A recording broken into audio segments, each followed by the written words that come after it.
Hello, कसे आहात सगळे? तर ना आज सकाळी लवकरच आरवचे पप्पासुद्धा गेले होते आणि आरवसुद्धा स्कूलला गेला. त्यानंतरला माझी सर्व कामं वगैरे आटपली, नाश्ता वगैरे करून घेतला आणि त्यानंतरला मी सकाळीच इथं साईचा डबा फ्रीज बाहेर काढून ठेवला होता. म्हटलं आता तूप बनवायला घ्यायचं आहे म्हटलं आणि लगेच लोणी बनवायला घेतलं आणि एक 5-10 मिनिटांनी मी इकडं रवीनं ढवळून घेतलं आणि किती छान असं लोणी आलं आहे बघू शकता तुम्ही. आणि मिक्सर वगैरे यूज करण्यापेक्षा मी अशाच पद्धतीने तूप बनवते आणि छान असं इकडं लोणी आलेलं आहे आणि 2-3 पाण्याने स्वच्छ असं धुवून घेतलं आहे मी. त्यानंतरला इकडं गॅसवरती तूप बनवायला ठेवलं आणि छान असं तूपसुद्धा रेडी झालं. त्यानंतरला मी इकडं बाहेर भाज्यांची गाडी आली होती.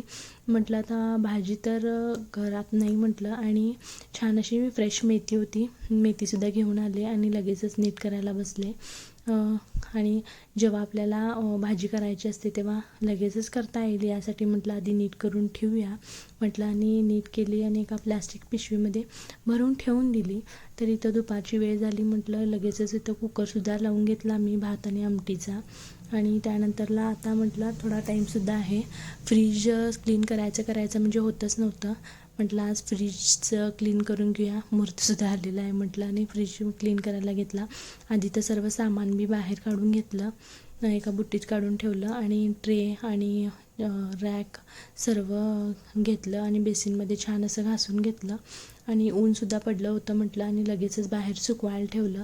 कारण की बाळ एकदा उठला ना मग हेच खेळायला मागतो, त्यासाठी म्हटलं लगेचच सुकून परत आहे त्या ठिकाणी लावून देऊया म्हटलं आणि लगेचच सुकून घेतलं. आणि त्यानंतरला इकडं मी आधी फ्रीजचं बटन वगैरे बंद केलं आणि थोडा विनेगर आणि थोडा खायचा सोडा घातला आणि छान असं फ्रीज पुसून घेतलं, जेणेकरून जो काय वास आहे ना तो जाईल यासाठी. आणि छान असा माझा इकडं फ्रीजसुद्धा पुसून घेतला. फ्रीजमधलं जे काही कचरा पडला होता ना तो खाली पडला होता म्हटलं आणि लगेचच झाडून वगैरे काढून घेतलं. तोपर्यंत आरवलासुद्धा आणायचा वेळ झाला, त्याला जाऊन आणायचं म्हणून रेडी वगैरे झाले. आणि आजच्यासाठी एवढंच होतं. भेटूया नेक्स्ट व्लॉगमध्ये. Bye bye.